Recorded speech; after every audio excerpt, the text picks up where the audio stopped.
Welcome to another episode of Morning Guitar Videos in My Pajamas. Today I'm drinking an IPA. So that instantly makes me the smartest person in the room, and therefore I know everything that I'm talking about. Alright, so this is the NP2C. This is in like a rebranded, relabeled PV bag, but it's not made by PV. This is an NP2C,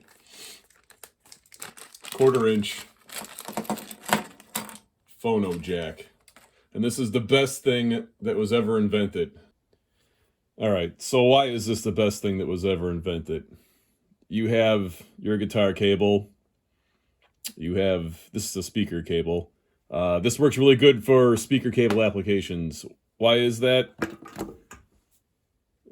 In the world of cheap Chinese crap and lead-free solder, this is really important. You need to have a very good, robust connector, especially with your speaker cable.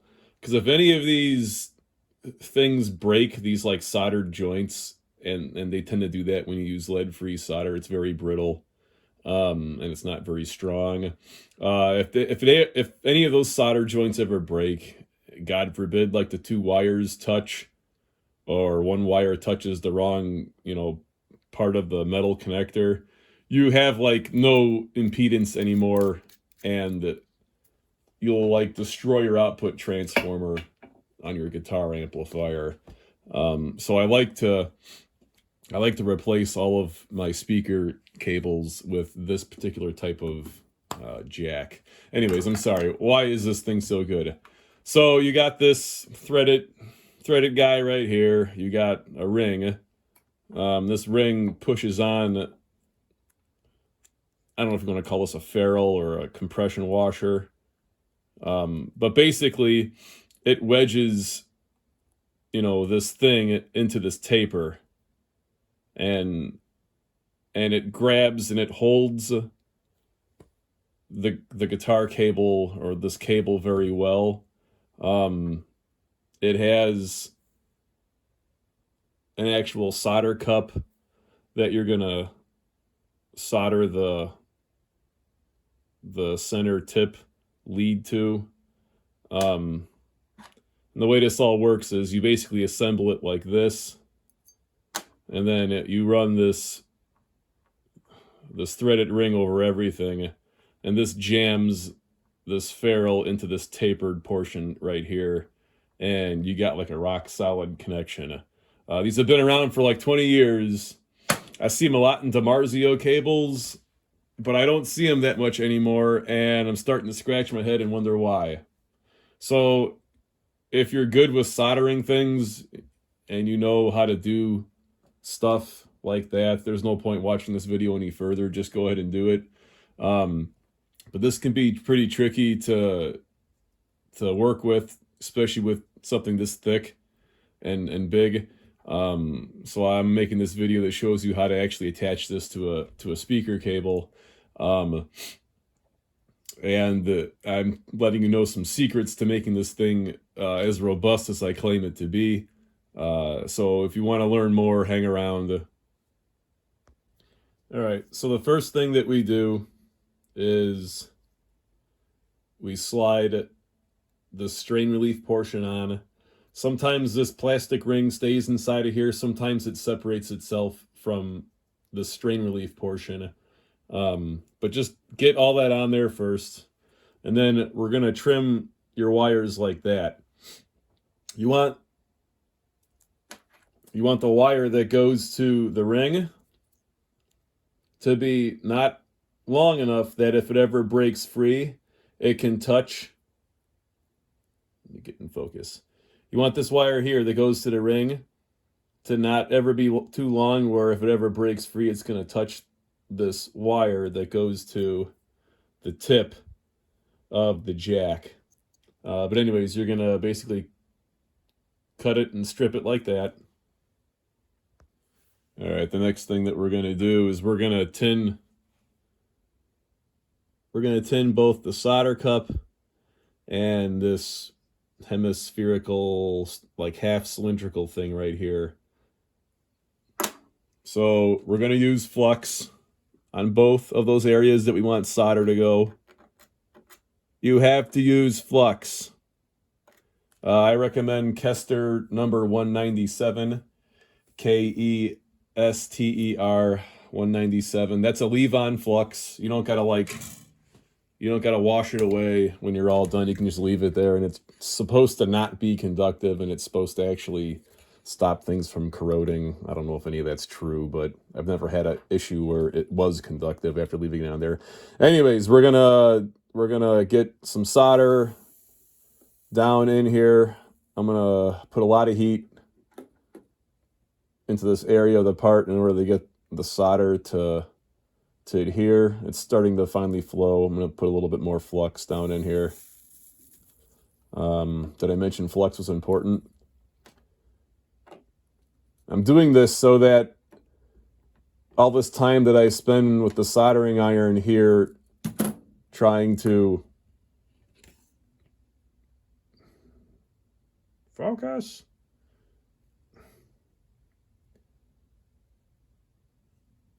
Come on. Anyways, you can see the solder there, right?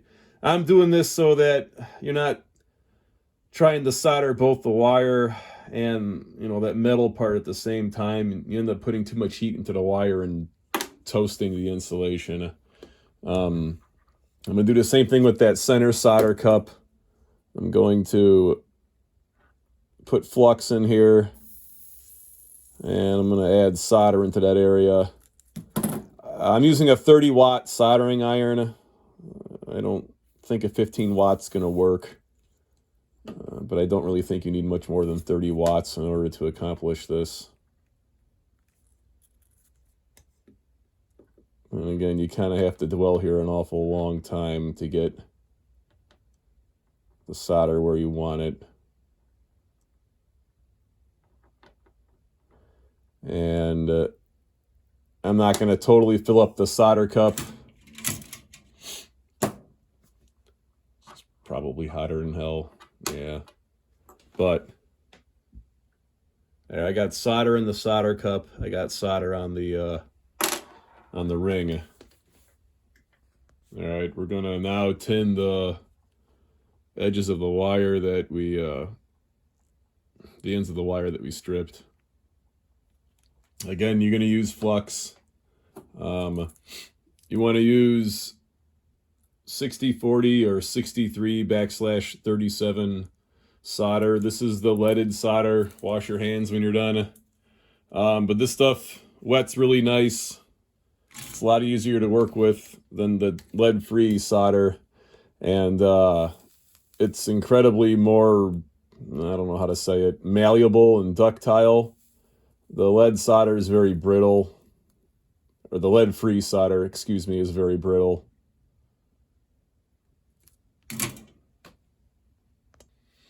All right, now we're gonna verify that this white wire is actually going to the tip of the jack on the other end of the cable. White, black, black, white. It might not be those colors. It might not be the same, you know, color scheme. Anyways, we're gonna bend this guy out of the way. That's our center wire. And then what I'm gonna do is, I already got, you know, solder down here, right? And I got solder on here. Fusing these things together is gonna be incredibly easy. And I'm not gonna have to struggle with anything. I'm not gonna have to hold the heat there forever, getting things to wet and flow into one another. Again, more flux. Flux is our friend.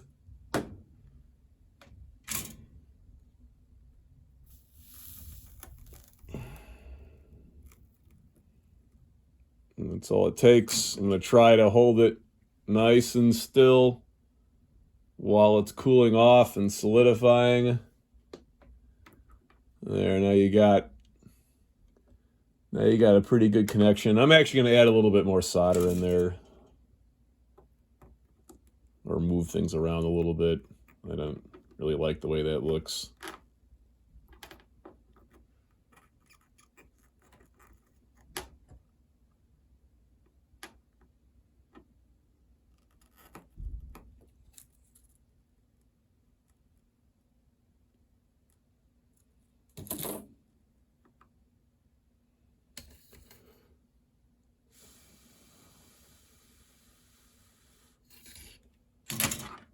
Yeah, that looks a lot better.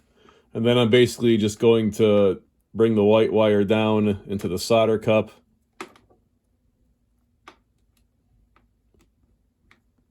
Like this. And add a little bit of heat. And it's all going to flow together.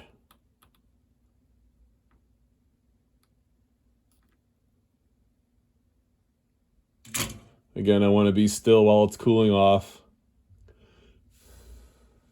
All right. And there, the hard part's done. I can't stress enough the importance of using a mixture of lead and tin solder. The lead-free solder is the biggest problem with these jacks. All right, you put the ferrule or this crushable plastics thing on here. Slide that ring forward. Again, the ring might still be stuck in there. If the ring is still stuck inside of here, all you do is slide this thing forward. And you'll note that you got to make sure this part of the plastic ferrule or whatever, crush washer or whatever you want to call that thing, is actually on this part of the cable. You don't want to like cut back this outer jacket too far, because then it's not going to grab anything and this is all going to be pointless. But anyways, it looks like that. And then you have this ring. It's not plastic, it's just painted black. But it slides over all of this. And you basically thread this all together. I'm using 14 gauge speaker cable. It was never really, this type of jack was never really designed to work with something that big, but it barely works. So I'm going to struggle with this thing a little bit, off the camera, of course. And then when everything's all said and done with, it looks like that. All right, the last thing, which is most important, is we got to make sure that what we just got done doing to the speaker cable or the guitar cable isn't going to result in a disaster. So we're going to get our multimeter out. Some of the multimeters have this musical note that you can use to check to make sure things are, make things have continuity. There's also, that's a feature that's not on every meter, but all these meters have resistance. You're going to go to the ohm symbol and you're going to go to the lowest unit that you have on your scale.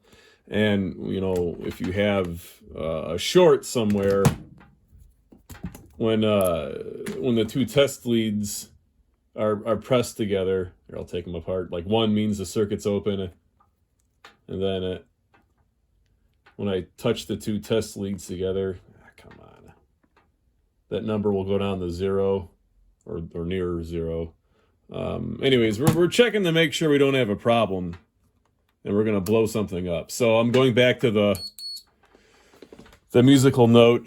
I'm going to get the project that we just got done finishing, and I'm going to basically touch both probes here on the same common part, and I'm going to touch both probes on the, non-common, the dissimilar part, to make sure I don't have any continuity there, and I don't. So I'm confident that I can use this as a speaker cable and not blow up my amplifier. Thank you for your attention.